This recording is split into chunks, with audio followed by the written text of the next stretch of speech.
What's up, everybody? Welcome to the High Level Husband Podcast. I'm Tommy McCollister, back with Diane McCollister today. Yeah. I actually went to record this podcast yesterday by myself, and I said, you know what? It's because we've been just so all over. I don't want to say all over the place because it's not our style, but just there's been a lot of different things going on.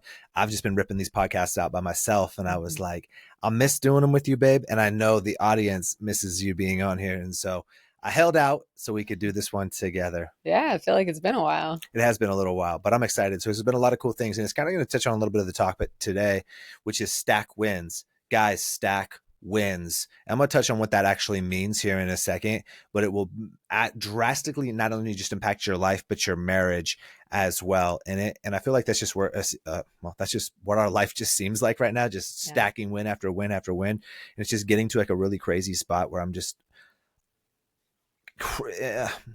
above and beyond grateful is the word I'm looking for, especially on the week of Thanksgiving when this is recorded. I'm ridiculously grateful for what's happened in our life. And I was just speaking at my Bible study at my house this morning, our house. You're obviously, we're doing your own Bible study at somebody else's house.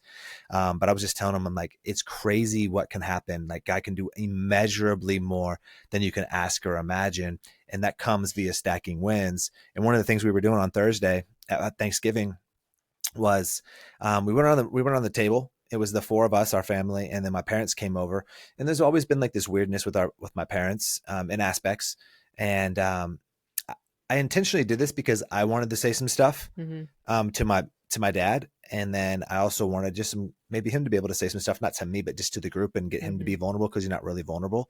And one of the things that we went around and shared is you pointed to something on the wall, and it says, I can still remember the days I prayed for the things that we have now. Yeah. And then I don't want to say interrupted, but kind of interrupted you. And I said, yeah, I agree, babe. But I go, it's like 100 times better as well. Yeah, because the life that we have now and what God has done through us and in our lives is way more than I could ever even dreamt or imagine. Right. So we prayed for specific aspects, to, be closer for us, to be, our kids to be good kids, and to live in a neighborhood like we live in now, and in a better city. And that's like cool, but that's like so small, it's so much bigger than what's happened. Yeah.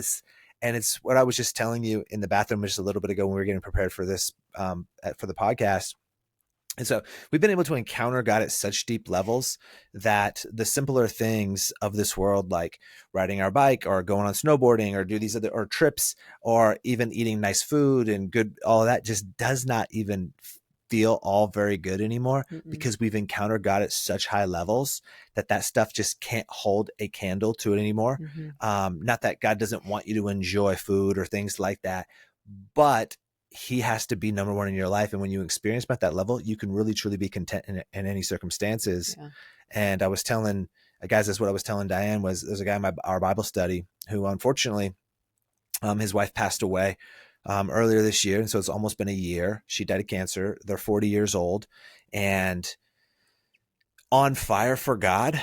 And he just got back from a very intimate retreat of other men who have been widowed in the past year and a half. And then it was led by 4 or 5 pastors who have been widowers themselves. And he said, I got to encounter God at such deep levels. And this is a guy, believe me, who was already on fire for God. Yeah. And he said, I encountered God at such deep levels and he said, Tommy, I know you've experienced this, where like the things of this world now start going, they just don't compare anymore. The things that you used to be excited for, they're not as exciting because God and what you're growing and learning from him is so much more exciting than those things. Right. And so it was really a cool moment for me to hear him say that. One, just because I'm just grateful for what God's doing in this time of his life and really using it to grow him. But number 2, to be able to experience that, because I've only met maybe 3-ish people that have spoken that I could speak that about, who are like similar mindsets on that of like, oh, I've encountered God at such deep levels that the things of this world don't matter.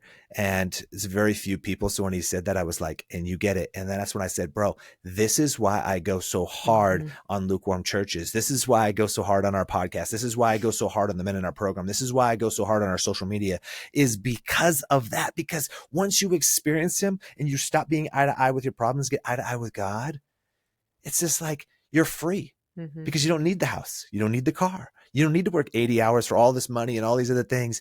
You don't need the sex from your wife. You don't need the trips around the world. You don't need any of it. You're free. Yeah. Now those things can come and it's great. That's an extra added bonus, but that's all it is an added bonus. It's Mhm. not a need Yeah. in it.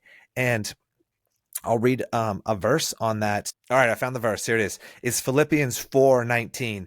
And my God will meet all your needs according to the riches of his glory in Christ Jesus. He will meet all of your needs. Like, and so that's what it's saying. We've been preaching this for so long about that God is enough. We don't shouldn't have needs. It just drives me nuts when other marriage coaches or counselors or people talk about, but my needs, my needs, Yeah. my needs, me. And it's like, no, you have no needs. Mhm. You literally have no needs other than God. Yeah. He will meet those for you. And that is true freedom on it. And so it's just been so cool. So that wasn't what we were actually going to talk about. But when you stack wins, what I mean on this, guys, is this right here.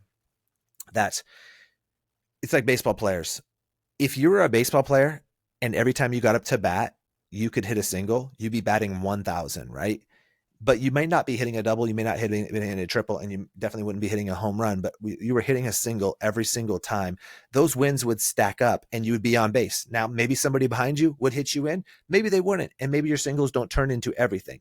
But the greatest baseball players of all time, who are in the Hall of Fame, their batting averages are between like 290 and like 330, like Mm. average bat.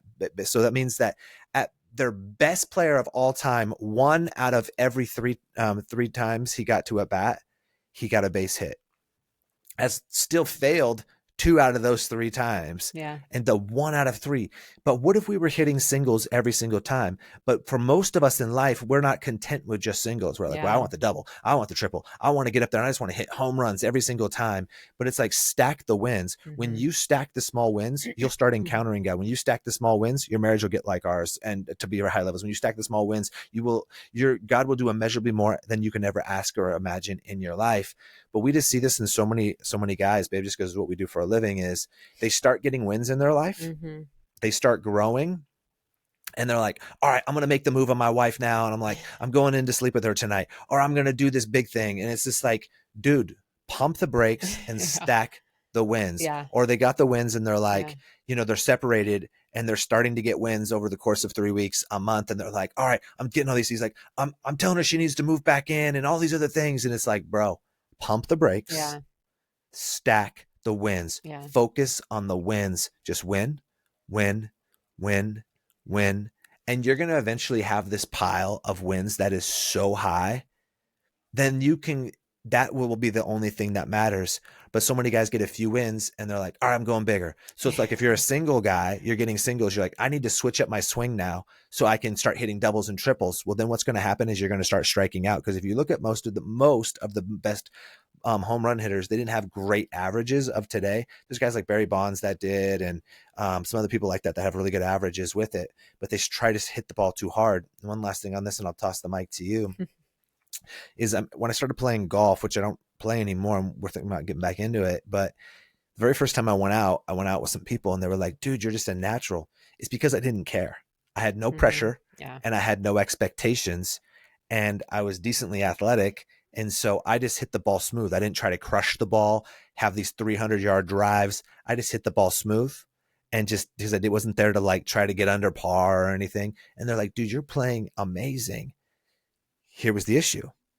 Like I just said, no pressure, no expectations. Mhm. Then as I started playing more regularly, I started trying to hit the ball harder. And guess what happened? I started playing worse. Yeah. I then started having hooks or slices because I was swinging too hard. Then I started getting frustrated because it wasn't going my way. Then eventually I stopped playing. Had I just kept having no pressure and expectations, learning the basics, Mhm.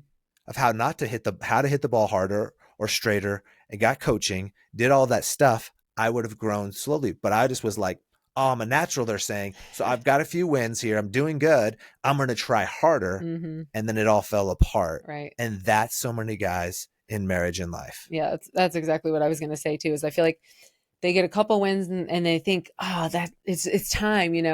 It's like, just stack up these wins, and most of that stuff will come naturally. It'll just start coming in your life. God will present it to you because he sees that you can be trusted without just having to, like, oh, I need this, I need this, I need this. That you can take it slow, and these things will naturally just start coming back into your life without even having to, like, try. Well, it's exactly what you said there. God can trust you. He Right. can be trusted with little, can be trusted with many, is the Right. Bible verse. Yeah. But it's also like, if you can't be trusted with what you have, right? Like, God's given you that, and you're praying. I see so many guys that they're praying for like their marriage to be better, or they're Mm-hmm. praying for the finances, they're praying for the promotion, they're praying for all these big things. Mm-hmm. And the question is, well, God's going to go is, okay, I don't have a problem doing that for you, but how are you doing with what you have? Yeah. And the answer is always like, uh, because they're not actually just stacking wins. Mm-hmm. It's like, well, are you discipling people now? Well, I can't really do it right now because my finances aren't be there. But God, if you give me the money, then I'll be able to have the time to be able to finances. And then God's like, okay, well, are you tithing? Well, God, I just don't have the finances right now to really be able to tithe. But when you give me, that's why I'm praying for the finances. God, I'll tithe. And then it's like, well, are you like loving on your wife right now, even without the sex? Well, no, God, because that's how I feel loved. That's my love language. When she does that, I'll start feeling loved. And Yeah. then like, I'll be able to do it so much better. It's like, it's still wrong. God's like, no, you're not stewarding what you already have in the Yeah. little. Steward that. And then you can get those. That's stacking a win. So God's like, okay, are you still loving on your wife, even though she's being the devil? Even though she's not talking to you? Yeah. Even though she doesn't want you to pray over her? Even though everything you say to her is a pushback, even if it's the truth? Are you still handling it with composure? Are you still being stable? And if the answer is no, then I'm not going to give you a phenomenal marriage, because you're not ready for that phenomenal marriage. Right. Because at that point, then you might actually mess it up. He's trying to protect you a lot of times from remessing it up even worse than it was in the first place. Right. And so that's what I was just talking about that today at the Bible study with one of the guys. I said, this is why we tell the guys in the program that this is why God doesn't give you your marriage back after 3 weeks. Mm-hmm. Or a month. Some guys, we've seen it happen. Yeah. And then some guys, we see it for 2 years. Now, Mm-hmm. that's not because of our program doesn't work or anything like that. It's just that we are getting your heart to where it needs to be. And as long as you stay the course, the things we're teaching you, those to unwind all of this. Mm-hmm. And God will wait until you're ready to give it Yes. to you, Yeah. because we've seen it before. It's like, and we always say this, it's like, if it comes back in 3 weeks, you will quit doing Yeah. what got it to come back Right. in it. And it's the stuck cycle. I was going to maybe do a whole podcast on it, but it's like, when you have pain, then you start doing things that you need to change, which is seeking God. Then you get to God and it's obedience. And then when you're up at obedience of God, you're like, things are going good. My marriage is going good again. Then you get comfortable. And then Mm-hmm. after you get comfortable, you let off the gas because Right. things are going good. And then you get back to pain again. And the question is, how did I get here? Then you're like, I need to start doing things again. And then you go back to seeking again. You get to obedience and things are going really, really well. Then you get comfortable, you get complacent, and then you go back to pain. That's in your fitness. So many people, they grind. And this Mm-hmm. has been the statement forever. America doesn't have a weight gain problem, it has a weight regain problem. Yeah. People crash diet, they do all these other things, they get the weight off, and then they let off the gas, and then they just gain it all back. And worse, typically what it is, which is very Yeah. biblical, because it talks about when you cast out one demon, if you don't do the things the right, 7 will return or more will return, Mm. and fill that hole, which is why they'll lose 50 pounds and then they'll gain 80 back. Yeah. Then they'll lose 80 pounds and they'll gain 120 back. Yeah. Right. It's because of those same exact reasons. Now, in that cycle, you just need to stay at obedience. And once you learn to be able to stay at obedience, good things happen, which is why we have a thorn, which is why we allow what allows hard things to happen in our life, because it's the best things for us. Mm-hmm. Just that friend we were talking about with his wife dying, we were talking about this today, and he's like, this was really eye-opening at that retreat where I was at. He said, one of the biggest things was there was 25 guys there, and every single one of our wives were like wives who were like on fire for the Lord, but they were all died young. Wow. And we were, most of us time was like, why? And the pastors were really discipling him and said, their time had come. God called them home. Mm-hmm. Their race had been finished. As Paul talks about, I just want to finish the race. Mm-hmm. But believing that death is a tragedy in itself, not the actual death. Right. And that's what's wrong with America today. We want to live till we're 110. We don't want any pain. We don't want no discomfort. We want nothing. It's okay if I die tomorrow. It's okay if you die tomorrow. It's not sad for you. Yeah. It'd be sad for me and the boys, but life would go on. Right. Right. And God will use that in his ways. And shout out to Weston, who's going through this. He said, man, like I'm encountering God in new ways. I'm able to lead in new ways. These things are happening now. And so God will work things together for good. But Mm-hmm. because we see death as like a negative, Yeah. Tragedy. where Paul says to die is to gain and Mm-hmm. to live is Christ. So it's win. If you're still here, you can serve Christ. If you die, it's a gain. Mm-hmm. We see it as a tragedy, and it's not a tragedy. Yeah. Whether you're 5 years old or you're 55 years old or you're 95 years old, it's Yeah. not a tragedy because heaven is far greater. It's a tragedy if you're an atheist and you die and you're 25 years old. That's a tragedy because Life is you over.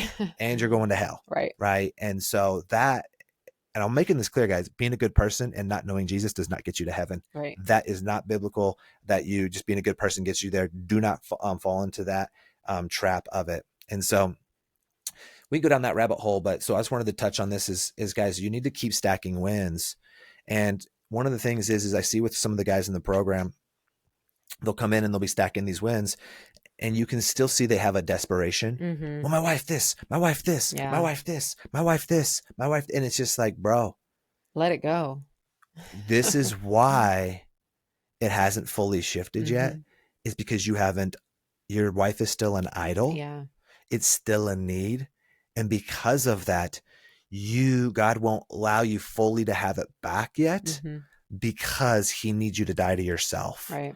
And if you're in a desperation mode and it switches back, you'll always be in desperation mode. You'll now go, okay, she's back, and you'll be in fear of losing it again. Mm-hmm. So now you're in Mm-hmm. fear of, you don't have her, you want her back. And then once you get her back, you'll be in fear of losing her. So you're never comfortable. And I've heard about this, people who have like a lot of money, who are used to be flat broke. Mm. Then they got the money. That's all they wanted was the money Mm-hmm. to have the freedom. Mm. And then they got the money, and then they lived in fear of ever losing the money. Yeah. So either way, they're in bondage. Yeah. And that's a marriage for so many guys. It's like your desperation.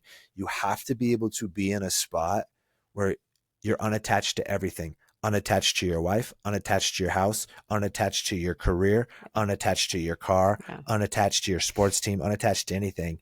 And when you get that, that is what Jesus says when Mark 12:30 is that God is, love God with all your heart, all your soul, all your mind, and all your strength. That means everything is about him. You can take all those other things away Mm-hmm.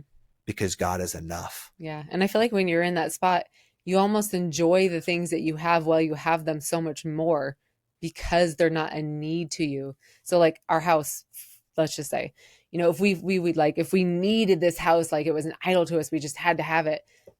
It wouldn't be a good thing, but I feel like if it's taken away and you put your eyes on God only and you got it back, it'd be like, like you would just enjoy it so much more. I feel like those things that are such needs, you almost don't enjoy them because you're holding on to such tight grip. But Yeah. then when you can just put your eyes on God, you tend to enjoy those things. It's just so much more peaceful and you enjoy those things so much more. Yeah, you're not enslaved to them. Yes. And Yeah, because we've talked exactly. about it, is that churches do that, right? They start getting in fear because they've built this massive church. And I'm not opposed with big churches. It's just if you build this big church, you can't then start operating in fear that the Yeah. tithe won't have it, right? Right. You got to Yeah. be able to operate and stay to what God told you to preach, Mm-hmm. even if people are leaving, and standing on that. That's what God's told you to preach, and don't lower your standards to the standards of the members because they're leaving. And then I got this big building to pay for and all these other things. No, let God handle it. You don't handle that right there. Let God handle it, Yeah. right? But people do that with their lifestyle. It's like, man, like it's the obedience or something. And then you get these finances and you're like, dude, I used to have a $400,000 house, but I'm really making enough now where I could have a $1.2 million house. I'm going to upgrade. And then they upgrade and they're like, this is awesome. And then they're like, maybe their finances going up. They're like, maybe I could have a $3 million home. And then they keep doing it. But here's the problem. If your finances go away or your job gets taken away from you, what happens? Now you can't afford that house. Now your kids are going to, in the neighborhood that they live in, maybe the friends aren't going to be there. The school district's going to change, all of that. You're a slave to it. Right. And so I'm not saying that those things are bad things, that you have those issues, not when you're a slave to them. You cannot be attached to anything on it. Mm-hmm. I was just talking with somebody and I was telling him, he was like, cause he was saying, man, my wife, we're separated right now. And, we own a business together, but the way we started the business was that like I've been running the business, but for whatever reason, this was dumb just because thought we were always going to be good and all these things. They got complacent. He's like, I'm technically not a paid employee on the thing because Mm. she technically owns it in her name, but she didn't do anything in the business really. I run the business. And then now we're in a separation mode. She's saying, I think you need to leave the business and go find another job. And she's like, and he's like, you could see he's super scared on finances. Mm-hmm. And what hit me in that moment, I was like, bro, here you are, fearful that your wife's leaving you. Mm-hmm. You're fearful now that you're not going to have a career. You're Mm-hmm. fearful of all these things Yeah. that you don't have, that the money, the lifestyle's brought you. I'm like, you have to be in a spot to where you can walk away from all of those things, except for your marriage. That's the one that you can't. Now, but you can't be acting out of desperation. You still lead from strength and nothing changes in Mm-hmm. that. And so that's just where people are so held on to these Yes. things, which is why it's easy for us right now to stack wins because nothing is a need in our life, right? We've, by the grace of God, he's been able to give us more wisdom and knowledge and love to be able to share with other people, which has then grown our platform. This is all via him, right? We're in a spot where we could get a bigger house, or we could get a second house, or we could do all of these things, right? Well, then I would be like, okay, but then, okay, I got to get insurance on this, on this. I would start be thinking about all this stuff instead of just being free. And every day I can just stack wins, stack wins, stack Mm-hmm. wins, stack wins. And the doors that are opening right now are insane. The scales being more removed from my eyes about how God actually works, who he actually is, the demonic world, like all these things. I'm having my scales removed. Like I feel like I'm living in a completely different world than 99.99% of people. You know what I'm saying? I'm like, Yeah. whoa, because we can just stack wins Yeah. every single day. We're getting closer, getting closer with the kids. Mm-hmm. Our business is multiplying, multiplying, multiplying. Our transformations are multiplying, right? Because we're just stacking wins every Mm-hmm. day. So this is a long intro type deal on this, guys, but I want to get into some points here. Is focus. Point number one is, as you're stacking wins, is to focus on the internal wins before the external. Mm-hmm. There's nothing wrong with eventually getting your intimacy back in your marriage. There's nothing wrong with possibly getting a bigger house. There's nothing wrong with these things, but until your internal is there, so like we could get a bigger house as long as it wasn't a need. Mm-hmm. And then Yeah. if God came and took it or told us to sell it or whatever, or give it away, okay, we Yeah. would have to be in that spot, Yeah. right? So when you focus on the internal, and the line I always use, and you guys have listened to this before, are going to know this, the external things will never fix the internal things, but the internal things will take care of all the external. Then Mm-hmm. all the external things will take care of themselves. That's so good. And so this is when you really focus on this. And so in this was in Nehemiah. I was reading it recently, and it was just really cool. And Ezra. So at first they called them back to build the temple after they've been in exile. So your life might be in exile right now. Your marriage might be in exile right now. You're being called back first and foremost to rebuild the temple. Mm. That's what they did in Haggai and Ezra at that time. They went back and they rebuilt the temple first. Once the temple was done being built, then what they do? Then God came in and put it on Nehemiah's heart to go rebuild the wall around the city. But he focused on the internal before the external. Yeah. He said, rebuild the temple first, then rebuild the wall. Most of us in our lives, we do this. I'm going to get the career. I'm going to get the job. I'm going to get the wife. I'm going to raise my kids. I'm going to do all these things, and then I'll focus on my time with God. I'm going to do all that stuff, and then I'll focus on my health. I'm going to do all that stuff, and then I'll focus on all these other aspects, and then I'll have time for my wife eventually. No. Yeah. Internal. Yeah. External. Yeah. And so what are these internal things you need to focus on? First, you need to walk through forgiveness for other people that you have unforgiveness for. Unforgiveness keeps demons oppressing you. It's one of the biggest things that you need deliverance for is unforgiveness. So you need to have forgiveness for other people and forgive them and forgive yourself.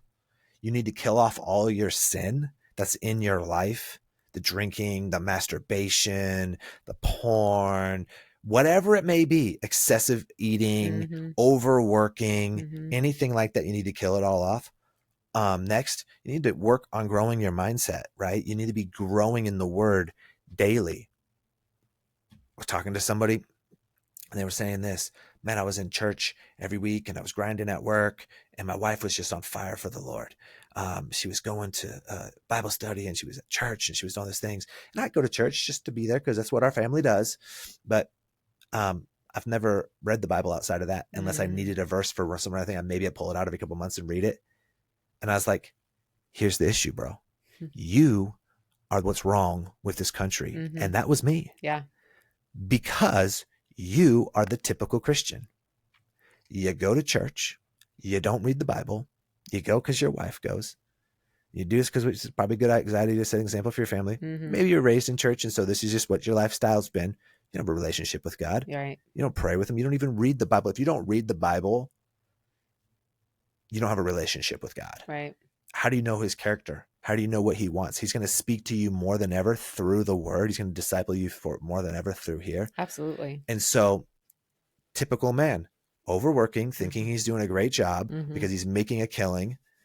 He's at church on Sunday and he thinks he's just winning. Yeah. And he's the problem with the lukewarm American church. That's 95% of the men in the church. And they think they're doing great. And the pastors are not doing a darn thing about it, from coming and pulling them aside and kicking them in the face and telling them they need to get their crap together. Excuse my French, but that's making me mad when I think about this because it's frustrating. Yeah. And that was me. It's sad too, because I don't know if I think a lot of people are just unaware. They don't even realize it, but that's because of the leadership that's around them, the church, different things like that, that aren't sharing those things of what actually they are supposed to be doing. So they're just like clueless. They don't know because they were never taught. Well, who's supposed to be teaching them? People that are leaders, the church, different things. Pastors in the church, the members of the church too. Right. Yeah. And so if they're who's these leaders that aren't showing and leading the example for these people that need help so bad, they're not aware. They're clueless. Yes, they're so clueless.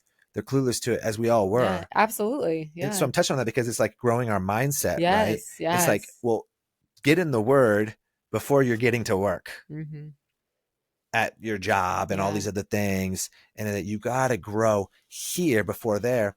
And I said, well, here's what I see, bro.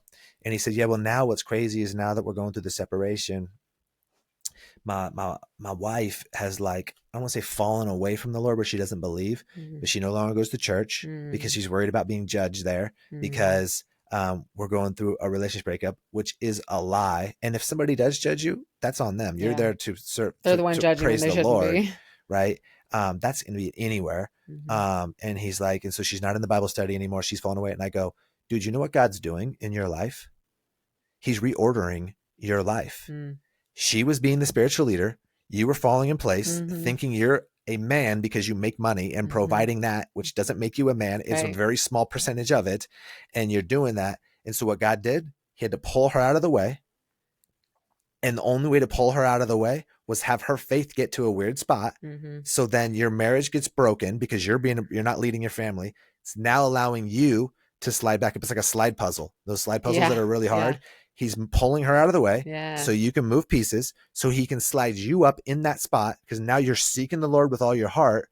Then the best way, because you can't fix your wife, is for her to see this. It's back in order. This is the man I've been wanting all the time that was actually going to be really being at church praising, really being in his word, being in men's group, getting discipled, speaking life over me. Now it's going to allow her to move back in. But before it was shifted in the wrong area, it wasn't there. It doesn't go God. And the leadership in the home doesn't go God, wife, man. Right. God had to pull wife out of it, slide man up, slide pieces around to slide her back into her. So husband can be submitted to God and wife can be submitted to husband. Some part of those missions. Right. It's a slide puzzle is what it is. I go, that is beautiful. It sucks for you right now, but this is the only way that it was going to get your attention because you would have just kept working your butt off, thinking you're a great dude, making money.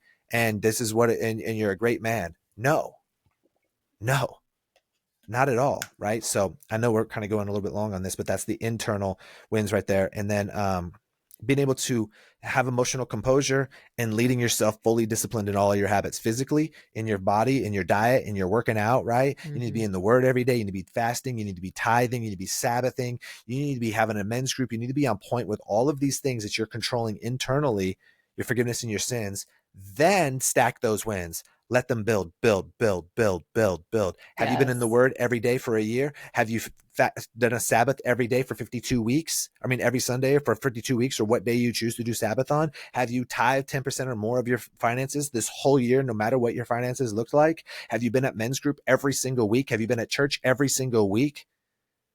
Are you fasting, preferably once a week, if not a couple of times a month? Are you doing these things? People are going to say, well, that's legalistic. No, it's called being smart. The reason why it's Yeah. legalistic for the Pharisees was because they did it for the wrong heart posture. Mm-hmm. We do it for the right heart posture Right. because God says to do this, and I love God. And so he's telling us how to actually get to be closer to him. I'm going to do it. And guess what? We get to encounter him, as we were talking about at the beginning of this That's right. podcast. Yeah. And because of that, so now I'm stacking in win after win after win. Every time I read the Bible, guess what? Another win. Mm-hmm. Every time I fast, another win.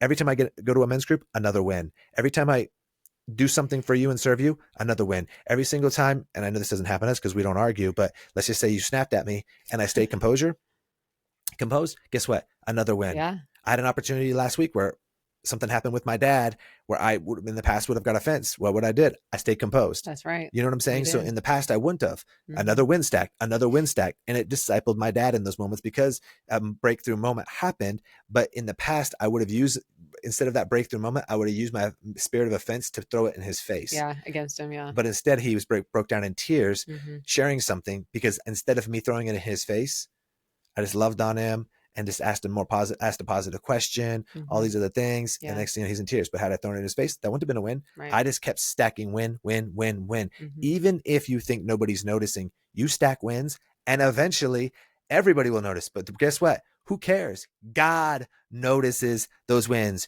You notice those wins. I know if I've been in the Bible every single day for 5 years straight, I know that I've been doing, if I've been fasting or whatnot, I know if my diet's been clean. I know I've been doing all of this stuff Mm-hmm. and nobody can say it. Yeah. They can say, Tommy, you're young in your faith. And I can say, guess what? And that's what you think. Mm-hmm. I know how I Yeah. spend time with the Lord. Yeah. You can think what you want to think. I know that I'm on my knees for an hour and a half a day, or praying God an hour and a half a day, Mm-hmm. or being in the word for an hour a day, or whatever it looks like, studying him, I know those things. We don't need people to know those things. We don't need people to understand that. We just need God to know. Exactly. And he will make your path straight, right? Exactly. Yes. Seek first the kingdom of God and his righteousness, and all of these things will be added to you. Right. But we want these other people to add them to us. Yeah.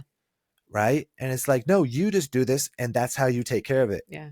And so you focus on the internal wins, Mm-hmm. win after win after win. And I promise you, as you start doing that, you become more confident in who you are, and God's going to be taking care of that stuff. You'll die to yourself more and more. Yeah. You can't die to yourself overnight. It is a No. sanctification process that God will wring you out of, because if Mm-hmm. he wrung it all out of you, you know how he wrings it out of you? Pain. And so he can't do it all at once, or you would literally have a heart attack and die. You'd have a nervous breakdown. Yeah. So he does a little bit, he wrings you out, and then you go a little bit farther, he wrings you out, you go a little bit farther, he wrings you out. That's the sanctification process. Yeah. But so many of us want it today. It's like, I want it now. You got to plant the roots before you get the fruits. So many people want to plant the seed in their garden and they want to come back 3 weeks later, and I don't have a full-blown apple tree with 100 apples on it. Yeah. That's real. But that's exactly true. That's exactly what everybody wants, because we have everything in the world at our fingertips right now. We want everything like instant, instant, instant. And that's not how God works. God needs to trust you and see that you're actually growing and changing, fixing the internal, as you're saying, so that way he can provide you with the external Exactly. if he wants you to have it.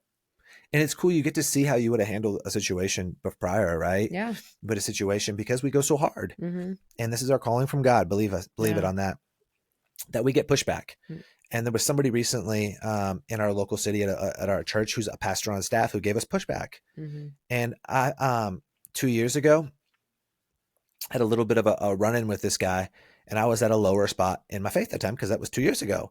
I've been stacking wins at that time, but I have 2 more years of stacking wins. Yeah. So 2 more years of stacking wins is a lot of wins. Yeah. 700 something days of stacking wins. And so at that time I took it of a spirit offense, and I didn't stay composed. I pushed back on him. Mm-hmm. And something happens last week, because certain pastors, they go lukewarm, and maybe sometimes it's their calling, but I don't think it is. And so he pushed in on us because we go so hard, and I just gave him a loving response. Thank you for your feedback. I appreciate it, Mm-hmm. and just kept it moving. Yeah. But before, I would have been like, how dare you say something like this? You don't know what God's been telling me Right. in my solo Yeah. time. You don't know who disciples me and has given me who's my Paul in my life that's leading me and doing these things. And he's way bigger of a pastor than you are. I Hmm. would have probably said that years ago. Yeah. But instead, I just said, thank you very much. I really appreciate it. This is my stance. I know where God's called me and I'm standing on it, but I truly appreciate you reaching out. And thank you so much. Hmm. Kept it moving. Right. The cool part about that moment was I was able to see how different than I was 2 years ago because I have 2 more years of stacking wins, 2 more years of being wrung out Hmm. and those things. And then here it is thing, 2 more years from now, we're going to see it again. Yeah. But it's really hard to see in 10 days, 3 weeks. You know what I'm saying? No, our heart posture doesn't change that quick. God has to, he has to bring us through those things to see what we're actually going to do. Yeah. So the last one, guys, is then the external wins. Once you've stacked enough wins and you'll know when it is, Hmm. you'll know when you can grab your wife's hand if you're Yeah. in a bad spot, Yeah. or when you can pray over her, Hmm. or when you can grab her and kiss her, or Hmm. maybe you guys make love or do anything like that, you'll know. Yeah. But so many guys, it's like, I've been reading the Bible for 3 weeks and I prayed over her twice. You should totally see that. I've never done that before. And why isn't she having sex with me? It's like, bro, like that's why right there, because your attitude. But two, Right. let the wins. Yeah. Let's just keep going. Yeah. Let's just keep going, keep going, keep going until this time comes. You'll know, you'll watch it. I've watched this happen in so many guys' lives where their wives radically change. We have a guy now who's been in our program, and it just pops to my mind. His wife, they got separated, and then he was going through the steps, and she was not feeling like him becoming a new man. It was like, yeah, where was this the past 18 years? And then, um, she even sat him down and was like, I know you're becoming a new man. I see it. But she's just like, she says, I'm never going to be able to forgive you.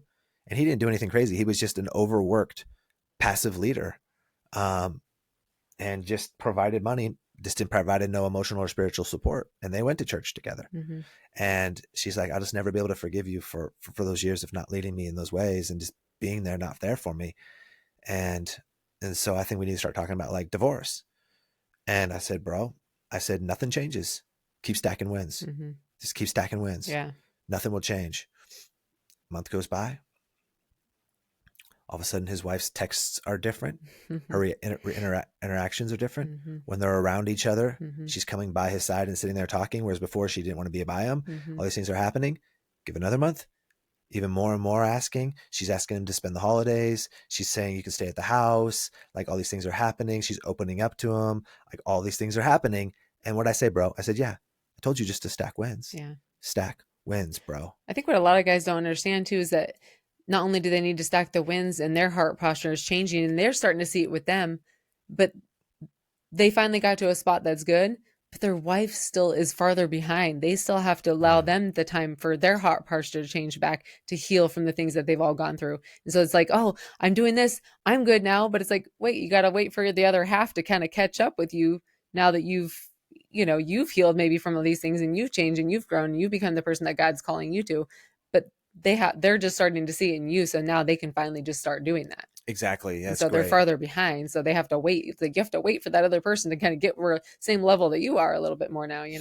Well, when something happens in us, we can feel that we're different, but nobody Right. else, they got to be able to Yeah. see that you're different. Hmm. So we feel that we're different. So we know it's real, Yeah. but they're like, I don't see it. Yeah. But we're like, we know it. So it's real for us. Right. It's like what I tell guys all the time about their wives and their emotions is I'm like, yeah, she might be telling you something that's fake or Hmm. false, Hmm. but it's truth to her in her head. Right. And so you're making her feel like she's an idiot or dumb because you're like, I can't believe you would even think something like that. And you're pushing back and you're getting Hmm. defensive and all these other things. And it's like, but it is truth to her. Yeah. Now you don't got to lie and say it's truth. There's a way to talk her through those things, but you got to understand that she fully believes that. And so you fully believe that you're changing and you are, because you're noticing it. You're seeing your habits. Maybe she didn't know that you've been doing all this stuff. You don't got to tell her. Hmm. It will just build up and God will Yeah. take care of that. Yeah. And because of that, um, you're frustrated because you know you're different. Hmm. Now, granted, you're still only a little bit different. Right. You need to get massively different and never let your foot off the gas. Hmm. You're like, man, because they just aren't able to see it yet. Yeah. It's like if I lose, um, I don't know if I know I put a weight notch pedal on it and I lost 2 pounds, 5 pounds, I'm going to notice that. Mm-hmm. But if, my wife might not notice that, but if I lose 50 pounds, you're going to notice it, Right. right? Yes. That's the thing. If I lose 3 pounds, you won't notice it. If I lose 50 pounds, you will. Stack the wins and get to 50 pounds. Back when we used to do fitness and nutrition, that's what people's problems were, is that they would lose 8 pounds, right? Over the course of 2.5 months. That's a lot of weight. Mm-hmm. You should at best lose 2 pounds a week. And that's like max that you should.